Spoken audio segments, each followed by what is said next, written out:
Next عدیل منیر صاحبہ ہیں Lahore Punjab university سے، کہتی ہیں علم غیب تھا تو حضرت عائشہ کو ہار گم ہوا، رسول اللہ نے کیوں نہ کہا کہ ہار وہاں پڑا ہے اٹھا لو؟ رسول اللہ نے ہمیں بتایا کہ مسلمانوں کو تنگ کرنا مجھے تنگ کرنے جیسا ہے، مجھے تنگ کرنا اللہ کو ایزا دینے جیسا ہے۔ تو اگر رسول اللہ صلی اللہ علیہ وآلہ وسلم کو پتہ تھا تو پھر رسول اللہ نے صحابہ کو تنگ کیوں کیا؟ اس سوال میں دو سوال ہیں، یہ ایک سوال نہیں ہے۔ پہلا سوال یہ ہے کہ علم غیب تھا تو حضرت عائشہ کا جب ہار گم ہوا تو رسول اللہ صلی اللہ علیہ وسلم نے کیوں نہیں فرمایا کہ ہار یہاں پڑا ہوا ہے وہاں سے اٹھا لو؟ یہ کیوں نہیں فرمایا؟ یہ بات کرنا اصل میں ہمارے عقیدہ سے لا علمی کی دلیل ہے۔ یہ کبھی نہیں کہنا چاہیے کہ نبی کریم علیہ السلام کو غیب کا علم نہیں تھا۔ بہت اچھی بات لکھی ہے مفتی محمد شفیع صاحب نے معارف القرآن کے اندر، یہ دیوبند کے اندر یہ مفتی بھی رہے ہیں، انہوں نے کہا یہ کبھی نہیں کہنا چاہیے، کیونکہ اس طرح کہنے سے تو نبوت کی نفی ہو جاتی ہے۔ کس طرح میں بات کو ذرا واضح کرتا ہوں، وہی غیب ہے کہ نہیں؟ بالکل ہے، وہی یقیناً غیب ہے۔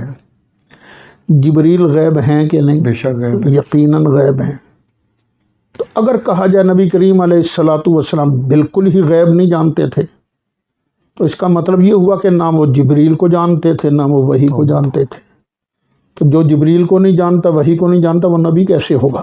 تو نبوت کی نفی ہوتی ہے نا۔ تو بیٹے یہ بالکل نہیں کہنا چاہیے کہ نبی کریم علیہ السلام کو علم غیب نہیں، بس اتنا مانو کہ علم غیب تھا۔ لفظ علم نہیں بولنا، تمہاری مرضی، اور لفظ بول لو، کوئی خبر غیب کہہ لو، اطلاع علی الغیب کہہ لو، انباء الغیب کہہ لو، اظہار علی الغیب کہہ لو، جو دل چاہتا ہے کہہ لو، لیکن یہ مانو کہ سرکار پوشیدہ چیزوں کو جانتے تھے۔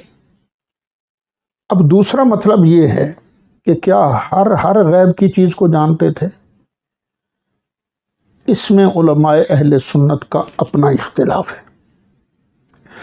اتنا تو یقینی ہے جو بندہ یہی نہیں مانتا کہ رسول اللہ صلی اللہ علیہ وسلم کو غیب کا علم بالکل نہیں تھا، جو یہ کہتا ہے تو بالکل بے ایمان ہو گیا نا۔ لیکن جو کہے کہ ہاں نبی کریم علیہ السلام کو غیب کا علم تو تھا لیکن سارا نہیں تھا، بس اتنا ہی تھا جتنا اللہ نے بتا دیا تو اس نے حق کہا ہے، اتنا ہی ہے جتنا بتا دیا، اس سے زیادہ کہ ہم بھی قائل نہیں ہیں۔ لیکن اب آگے اختلاف ہے کہ کیا خمس کا علم بھی اللہ تعالیٰ نے نبی کریم علیہ السلام کو دیا تھا کہ نہیں؟ قیامت کا علم بھی نبی کریم علیہ السلام کو دیا تھا کہ نہیں؟ اس میں علماء اہل سنت کا اپنا اختلاف ہے۔ کئی علماء اس طرف گئے ہیں کہ 5 چیزوں کا علم بھی سرکار کو نہیں دیا گیا تھا۔ اکثر علماء یہ کہتے ہیں قیامت کا علم نہیں دیا گیا تھا۔ ہم ان کے ساتھ کوئی جھگڑا نہیں کرتے، بھائی ٹھیک ہے، ان کے اپنے دلائل ہیں، ہمارا تو اپنا ایک مزاج ہے کہ کسی چیز کے 2 پہلو، اور ایک پہلو ہو شان والا اور دوسرا پہلو وہ ہو جس میں اتنی شان نہ ہو۔ ہم دلائل خواہ کمزور ہی کیوں نہ ہوں، شریعت سے نہ ٹکراتے ہوں، تو ہم شان والا پہلو مراد لیتے ہیں۔ چونکہ کسی چیز کا علم ہونا شان ہے، ہم وہ شان والا پہلو مراد لیتے ہیں۔ اور یہ نہیں کہ ہمارے پاس دلائل کوئی نہیں ہے، ہمارے پاس دلائل بڑے ہیں، لیکن یہ کفر اور اسلام کا مسئلہ نہیں ہے۔ رہا یہ کہ حضرت عائشہ کا ہار گم ہوا تھا، تو یہ ہار جب گم ہوا تھا تو کیا اس وقت قرآن پورا نازل ہو چکا تھا؟ نہیں، یہ تو 6 ہجری کی بات ہے، اور قرآن تو مکمل ہوتا ہے سن 11 ہجری میں۔ تو ہم جو کہتے ہیں نا کہ سرکار کو اللہ تعالیٰ نے ہر چیز کا علم دیا تھا، تو نزول قرآن کی تکمیل کے بعد کا دعویٰ کرتے ہیں، پہلے نہیں۔ تو یہ ہار پہلے گم ہوا تھا، اس لیے ہم پر اعتراض بھی کوئی نہیں بنتا۔ اب دوسری بات آئیے، کبھی کبھی ایسے ہوتا ہے کہ بندے کو پتہ ہوتا ہے یہ چیز کہاں ہے، لیکن پھر بھی وہ اس کو تلاش کرواتا ہے، تلاش کرتا ہے۔ کیوں؟ اس لیے کہ جو مقصود ہوتا ہے وہ اس تلاشی کے بغیر حاصل نہیں ہوتا۔ یہ میرے ہاتھ میں قرآن شریف ہے، 13واں پارہ ہے۔ جب حضرت سیدنا یوسف علیہ السلام کے پاس 11 بھائی پہنچ گئے تو ایک بھائی بنیامین الگ سے ملے حضرت یوسف علیہ السلام سے، تو یوسف علیہ السلام نے فرمایا میں ہی تیرا بھائی ہوں، یوسف میرا ہی نام ہے۔ اس نے کہا، بنیامین نے کہا، بھائی جان میں نے اب یہاں سے واپس نہیں جانا۔ فرمایا میں تجھے کیسے رکھوں، کیسے رکھوں؟ اللہ فرماتا ہے کذالک کدنا لیوسف، ہم نے خود یوسف کو ترکیب بتائی تھی۔ وہ کیا اللہ نے ترکیب بتائی تھی؟ اب اعتراض کرنا ہے تو اللہ پر کرنا۔ یوسف علیہ السلام نے وہ شاہی پیالہ جس سے غلہ بھی ناپتے تھے اور پانی وانی بھی پیتے تھے، وہ خود حضرت یوسف علیہ السلام نے حضرت بنیامین کے بورے کے اندر رکھ دیا۔ فلما جہزہم بجہازہم جعل السقایۃ فی رحل اخیہ، فرمایا اب تم جاؤ۔ قافلہ وہاں سے نکلا تو آپ نے فرمایا میرا پیالہ بھائی، پیالہ۔ تو جو چیف سلیو تھا وہ کہنے وہ بیڑا غرق، یہ جو قافلہ آیا نا کنان سے یہی اٹھا کر لے گیا، قیمتی پیالہ تھا۔ ثم اذن مؤذن ایتها العیر انکم لسارقون، تو پھر ایک منادی نے ندا کی، اے قافلے والو بے شک تم چور ہو۔ قالوا واقبلوا علیہم ماذا تفقدون، بولے اور ان کی طرف متوجہ ہوئے اور تمہاری کون سی چیز گم ہو گئی ہے؟ قالوا نفقد صواع الملک، وہ بولے بادشاہ کا پیمانہ نہیں مل رہا۔ وَلِمَنْ جَاءَ بِهِ حِمْلُ بَعِيرٍ، اور جو اسے لے آئے گا اس کے لیے ایک اونٹ کا بوجھ اور ہے۔ وَأَنَا بِهِ زَعِيمٌ، اور میں اس کا ضمانتی ہوں۔ قالوا تاللہ لقد علمتم ما جئنا لنفسد فی الارض وما كنا سارقین، وہ بولے اللہ کی قسم ہے تمہیں خوب معلوم ہے کہ ہم زمین میں فساد کرنے نہیں آئے اور ہم چور بھی نہیں ہیں۔ قالوا فما جزاؤہ ان کنتم کاذبین، تو بولے پھر کیا سزا ہے اس کی اگر تم جھوٹے ہو، کیا سزا ہے بولو۔ قالوا جزاؤہ من وجد فی رحلہ فہو جزاؤہ کذالک نجزی الظالمین، وہ کہیں گے اس کی سزا یہ ہے کہ جس کے اسباب میں سے ملے وہی اس کے بدلے میں غلام بنے گا، ہمارے ہاں تو یہی ظالموں کی سزا ہے۔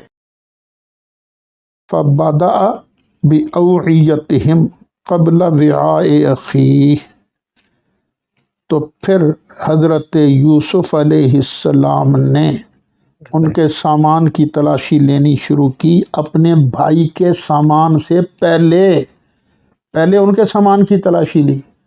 شکر ہے یہ سوال کرنے والے اس وقت وہاں نہیں تھے، مگر نہ یہ کہہ دیتے ہوں یوسف تلاشی لے رہے ہیں نا تو ان کو نہیں پتا میرا پیالہ کدھر ہے، نکال کیوں نہیں لیا انہوں نے؟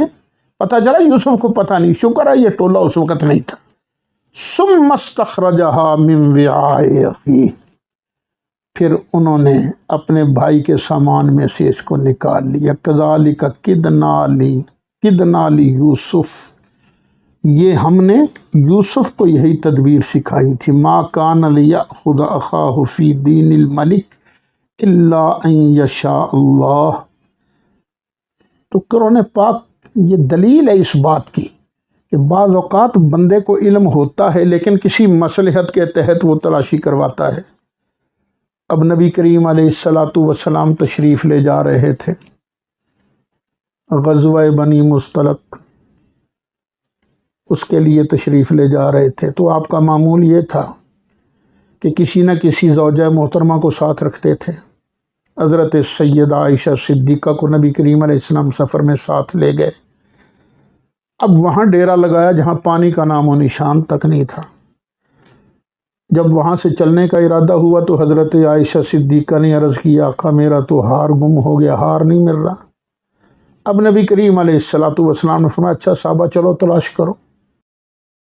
اب صحابہ تلاش کرنے لگ گئے ہار۔ تلاش کرتے کرتے دیر ہو گئی، اور یہ وہ جگہ تھی جہاں پانی نہیں تھا۔ اب بعض صحابہ کو یہ فکر ہوئی کہ یہاں تو پانی نہیں ہے، نماز کا وقت قریب آ رہا ہے، اگر یہیں رہے نماز کا وقت آ گیا تو وضو نہیں ہوگا تو نماز کیسے پڑھیں گے؟ تو بعض صحابہ بڑے لال پیلے ہوئے۔